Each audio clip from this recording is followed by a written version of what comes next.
ভারত শাসিত জম্মু কাশ্মীরের বিশেষ মর্যাদা কেউ ফিরে আনতে পারবে না বলে মন্তব্য করেছেন দেশটির কেন্দ্রীয় স্বরাষ্ট্রমন্ত্রী অমিত শাহ। তিনি বলেছেন, জম্মু ও কাশ্মীরের কেউ ৩৭০ ধারা ফিরিয়ে আনতে পারবে না।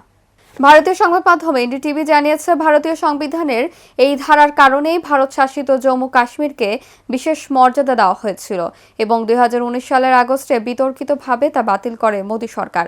প্রতিবেদনে বলা হয়েছে, চলমান লোকসভা নির্বাচনে জয়ী হওয়ার পরে প্রধানমন্ত্রী নরেন্দ্র মোদী নেতৃত্বাধীন সরকার দেশে ইউনিফর্ম সিভিল কোড ইউসিসি প্রয়োগ করবে বলে সোমবার জানিয়েছেন কেন্দ্রীয় স্বরাষ্ট্রমন্ত্রী অমিত শাহ।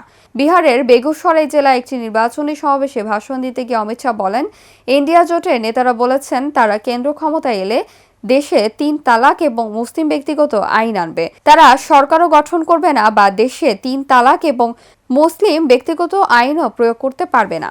বিজেপি ক্ষমতা ধরে রাখবে এবং দেশে ইউসিসি প্রয়োগ করবে।